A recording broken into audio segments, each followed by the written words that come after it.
लेकिन जिस मीडिया पे हिंदुस्तान की आवाम को विश्वास था वो मीडिया आज बिक चुकी। हाफ पैंट पहनने वाले को फुल पैंट मिल गया है, सुधार हो गया ना। जनता जाए बाहर में, जब आंख का इलाज कराने जाएगा ना तो उसको भगवा कलर का पट्टा नहीं मिलेगा कि हमारे खिलाफ आकर के सामने खड़ा हो जाए।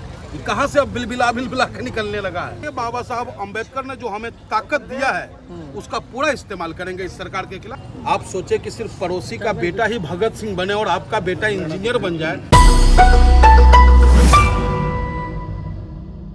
कि जेपीसी की किसी भी सुझाव को मानने को तैयार नहीं है। अरे मान तो लिए कि सनमा को मनवा दिया ना। पहले खालिस्तानी पाकिस्तानी फिर आजा भैया हिंदुस्तानी, थूक के चाट लिया ना। मजबूत सरकार है, नहीं झुकेगी। मजबूत तो है, मजबूत इसलिए है क्योंकि देश की जो लोकतंत्र का जो 4 स्तंभ होता है ना, हर स्तंभ में कहीं ना कहीं अपना उसने सिन लगाने का काम पूरा कर लिया। मैं सैल्यूट करता हूं आप लोगों को, आपकी माओं को सैल्यूट करता हूं कि कम से कम जनता के बीच सच्चाई तो परोस रहे हो। लेकिन जिस मीडिया पे हिंदुस्तान की आवाम को विश्वास था वो मीडिया आज बिक चुकी है। लेकिन मनमोहन गामा जी, आप हिंदू हो कि वक्फ बोर्ड का क्यों समर्थन कर रहे हैं? गर्व से कहता हूं मैं हिंदू हूं, लेकिन हिंदू होने से पहले हिंदुस्तानी हूं। हिंदू होने से पहले इस सरहद पे मरने वालों की शहादत को मैं याद करता हूं। जब हम 1857 की क्रांति को अगर आप याद करेंगे तो अगर मंगल पांडे ने नेतृत्व किया था तो उसी मदरसे से मौलाना और एक से एक हाफिज निकल करके रस्मी तहरीर लिखी और फांसी के फंदे को चुमा, तब कहीं जाकर के हम आज़ादी की सांस ले पा रहे हैं। अरे मोदी जी सुधार कर रहे हैं, ऑपरेशन होगा, थोड़ा दुख दर्द होगा, लेकिन बाद में सब बढ़िया ही होगा ना। बाद के लिए हाँ, मोदी जी में सुधार तो हो गया। आजकल पहनते थे अब फुल पर आ गए हैं। हाफ पैंट पहनने वाले को फुल पैंट मिल गया है, सुधार हो गया ना। जनता जाए बाहर में। अरे गामा जी, अगर बोर्ड में नॉन मुस्लिम रहेंगे हिंदू भाई, तभी तो गंगा जमनी तहजीब होगा, भाईचारा कायम होगा।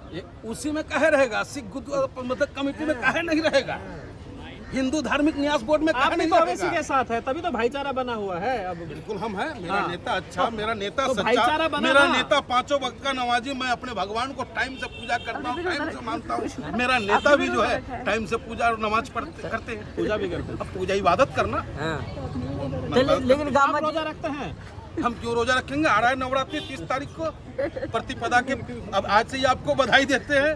और या देवी सर्वभूतेषु शक्ति रूपेण संस्थिता नमस्तस्यै नमो नमः। हरा गमछा डाल लिया तो कई लोग अब डाउट कर रहे हैं। आपके शरीर का सबसे नाजुक अंग कौन सा है मैं पूछना चाहता हूँ। अंध भक्तों से पूछना चाहता हूँ कि अरे अंध भक्तों, तुम्हारे शरीर का सबसे नाजुक अंग कौन सा है? तो बोलेगा आँख।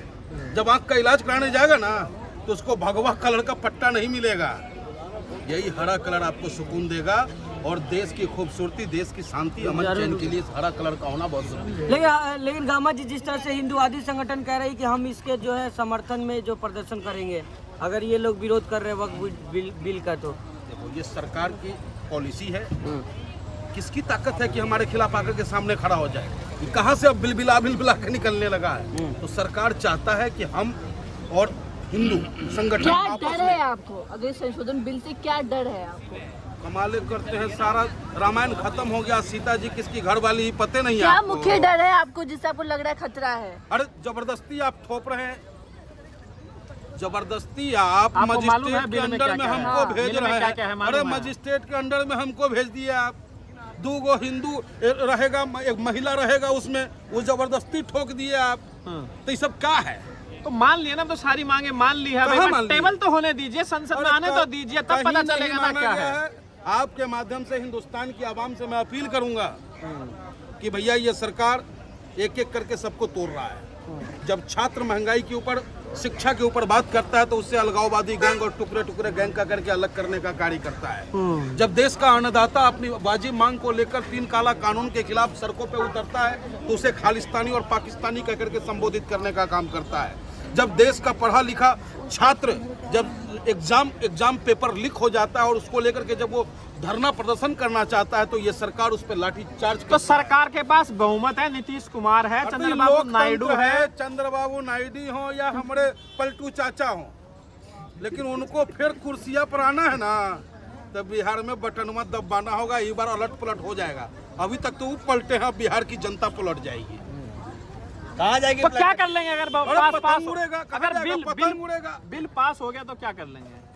क्या कर लेंगे? जो संवैधानिक तरीका होता है। दिल्ली में तो पतंग कट गई। अरे रुको यार, अब बोलने तो दे यार। 2 सीट पर लड़े 70,000 वोट मिला, और जो असली बी टीम का काम किया 70 सीट पर लड़के भी 70,000 नहीं लाया। कांग्रेसिया को बोलने में तकलीफ हो रहा है। तो गामा जी अगर आप क्या कर लेंगे अगर पास हो गया बिल? क्या कर लेंगे? प्रोटेस्ट करेंगे, संवैधानिक तरीके से करेंगे। बाबा साहब अंबेडकर ने जो हमें ताकत दिया है उसका पूरा इस्तेमाल करेंगे इस सरकार के खिलाफ। जब अंग्रेज को हम हिला सकते हैं तो ये तो भैया अंग्रेज से माफी मांगे वाला ना है। फिर शाहीन बाग बनाएंगे देश में। बाग बनाओगे तो व्हाट इज जलियांवाला बाग बना दिया व्हाट जाएगा। इज शाहीन बाग? शाहीन बाग क्या है? आप लोग शाहीन बाग को किस तरीके से प्रदर्शित करना चाहते हो? अरे शाहीन बाग वीरांगनाओं की धरती है। शाहीन बाग उन क्रांतिकारी युवाओं की धरती है जिसने वाजिब मांग के लिए निरंतर संघर्ष करता रहा। ऐसी धरती को मैं सलाम करता हूँ। हद करते हो आप। शाहीन बाग बनाने के लिए वो कलेजा चाहिए, वो जज्बा चाहिए, वो देश के लिए, जनता के लिए मर मिटने का आपके अंदर वो जुनून होना चाहिए। तब कहीं जाकर के आप शाहीन बाग बना पाओगे। इतना आसान नहीं शाहीन बाग शाहीन बाग जो बनाएंगे वो कह रहे हैं कि जलियांवाला बाग बना दिया जाएगा। बाग में जिनकी बात करें वीरांगनाओं की, उन ऐसा है वो शहीदों के नाम तो बताइए। जालियांवाला बाग में तो रहे नहीं। कहीं भगत सिंह था, शहीद उधम सिंह जी के परिवार मारे गए, उसमें लाला लाजपत राय का सर फट गया। इनके जितने भी माफी वीर थे कोई उसमें नजर नहीं आया था। शाहीन बाग की धरती को सलाम कर रहे हैं, किस लिए? क्या ऐसे कुछ कारण तो बताएं देश को। क्योंकि हमारे देश की जिस महिला को हम कमजोर समझते हैं, जिस मात्र शक्ति, एक तरफ तो हम अपने देश को भारत माता कहते हैं और दूसरी तरफ महिला को कहीं ना कहीं हम कमजोर भी साबित करने का प्रयास करते हैं। लेकिन शाहीन बाग की मिट्टी ने वहाँ से वो वीरांगनाओं को निकाला जो लंबी संघर्ष करने का कार्य किया। लेकिन छोटा रिचार्ज और बड़ा रिचार्ज ने मिलकर के दिल्ली को जलाने का। तो विरोध जारी रहेगा। ये जो वक्त बिल है ये तो अभी अंगड़ाई है, आगे बहुत लंबी लड़ाई है साहब। क्या लड़ाई होगी आगे कामा जी? देखिए, लोकतांत्रिक प्रक्रिया में जो भी लड़ाई लड़ना होगा, जेल जाना होगा, जेल जाएंगे। सरकार के खिलाफ मजबूती के साथ खड़े रहेंगे हम। लेकिन आप यूपी से आते हैं, यूपी में योगी बुलडोजर वो सब आप जानते हो। लीजिए, तो यूपी में योगी बाबा रहता है तो ओवैसी जी का भी तो एक बाबा रहता है ना, वहाँ दिख नहीं रहे हैं। एक और तो आप कह रहे हैं सरकार का सब चीजों पे, सब संस्थाओं पर नियंत्रण है, फिर कैसे आपका काम होगा? लोकतंत्र को बचाने के लिए आप सोचे कि सिर्फ पड़ोसी का बेटा ही भगत सिंह बने और आपका बेटा इंजीनियर बन जाए, तब तो भला नहीं हो सकता। आओ, चलो मेरे साथ, रुको अपने घर को और चलो मेरे साथ। संघर्ष करना होगा, इस देश को बचाना होगा, लोकतंत्र को बचाना होगा, आने वाली नस्लों के लिए अच्छा हिंदुस्तान देना है तो सड़कों पे आना होगा। शुक्रिया। क्या कुछ कहना चाहेंगे? आज पहुंचे आप लोग बोल के लेकर के। हम तो यही कहना चाहेंगे कि हिंदुस्तान के अंदर जो चल रहा है वो जाति विशेष को लेकर उसका खिलाफ चल रहा है सब।